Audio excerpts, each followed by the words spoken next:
In the winter of 1897, in the rural town of Greenbrier, West Virginia, a shocking crime was committed. A young woman named Elva Zona Heister Schuh was found dead in her home, apparently of natural causes. But her mother, Mary Jane Heister, had a different story. She claimed that her daughter's ghost had appeared to her and told her the truth, that she had been killed by her husband, Erasmus Schuh, a local blacksmith. This is the story of the Greenbrier Ghost, the only case in American history where a ghost's testimony was used to convict a murderer. Elva Zona Heister, or Zona as she was called, was born in 1873 in Greenbrier County, West Virginia. She was the daughter of Jacob and Mary Jane Heister, a poor but respectable farming family. Zona was a lively and attractive girl who enjoyed singing, dancing, and dressing in colorful clothes. She had a few suitors and even gave birth to an illegitimate child who died soon after.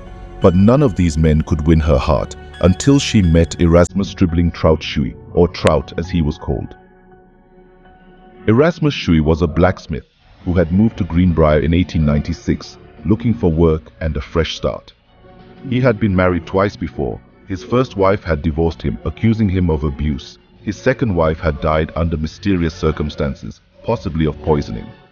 Schuh was charming and charismatic, and soon caught the eye of Zona, who was 23 years old at the time. They fell in love and got married in October 1896, despite the objections of Zona's mother, who had a bad feeling about Schuh. Zona and Schuh moved into a small house near Schuh's blacksmith shop and seemed to be happy, but their marriage was not as perfect as it appeared. Schuh was a jealous and controlling husband who often beat and mistreated Zona. He also had a dark secret. He wanted to marry 7 women, and Zona was his third. He was planning to get rid of her and find his next victim. He waited for the right opportunity and found it on January 23, 1897. On that fateful day, Schuh sent Andy Jones, a neighbor boy who helped him with chores, to his house to check on Zona. He said he was worried that she might be sick and asked him to see if she needed anything. Andy agreed and went to the house. He knocked on the door, but there was no answer. He opened the door and walked inside. He called Zona's name, but there was no response. He went upstairs and entered the bedroom. There, he saw a horrifying sight. Zona's lifeless body, lying on the floor with her eyes wide open and her head tilted to one side. Andy ran back to the blacksmith shop and told Schuh what he had seen. Schuh acted shocked and distraught and rushed to his house. He carried Zona's body to the bed and dressed her in a high-necked dress with a stiff collar. He placed a pillow on one side of her head and a rolled-up sheet on the other. He then called Dr. George Knapp, the local physician, and told him that his wife was dead. Dr. Knapp arrived at the house and tried to examine Zona's body, but Schuh was very agitated and wouldn't let him touch her neck. He cried and hugged her and said that she had died of a faint. Dr. Knapp, feeling uncomfortable and suspicious, decided to leave and wrote down everlasting faint as the cause of death. The news of Zona's death spread quickly in the town and reached the ears of her mother, Mary Jane Heister. She was devastated but not surprised. She had always hated Schuh and blamed him for her daughter's death. She said that he had killed Zona and that God would reveal the truth. She prayed for a sign, and soon she got one. 4 weeks after Zona's death, Mary Jane claimed that her daughter's ghost had visited her 4 nights in a row. The ghost told her that Schuh had broken her neck and showed her the bruises on her throat. She said that she wanted justice and asked her mother to help her. Mary Jane was convinced by the ghost story and went to see John Alfred Preston, the local prosecutor. She told him everything that the ghost had told her and begged him to reopen the case. Preston was skeptical, but he agreed to look into it. He sent his deputies to interview the witnesses and found out that there were many inconsistencies and rumors about Zona's death. He also talked to Dr. Knapp, who admitted that he had not made a thorough examination of the body. Preston decided that there was enough evidence to order an autopsy and to arrest Schuh for murder.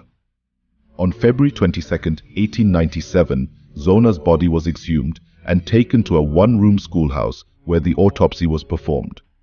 A jury of 5 men watched as Dr. Knapp and 2 other doctors examined the body. They found that Zona's neck was broken and that her windpipe was crushed. They also found finger marks on her throat, indicating that she had been strangled. The autopsy report published on March 9, 1897 confirmed the ghost's account. Shui was charged with the murder of his wife and taken to jail. The trial of Erasmus Shui began on June 22, 1897 at the Greenbrier County Courthouse. The prosecution presented the autopsy report and the testimonies of the witnesses who described Shui's strange behavior before and after Zona's death. They also revealed Shui's past marriages and his ambition to marry 7 women. The defense tried to discredit the evidence and to portray Shui as a loving and grieving husband. They also attacked Mary Jane's credibility and asked her to tell the jury about the ghost. Mary Jane took the stand and told the jury everything that the ghost had told her without hesitation or contradiction. She said that she was telling the truth and that God had sent her daughter's spirit to her. The jury deliberated for an hour and a half and returned with a verdict guilty of murder in the first degree. Shu was sentenced to life imprisonment and taken to the state penitentiary in Moundsville. He died there 3 years later, of unknown causes.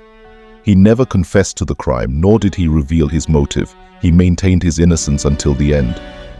Zona's grave is located in the Soul Chapel Methodist Cemetery near Greenbrier.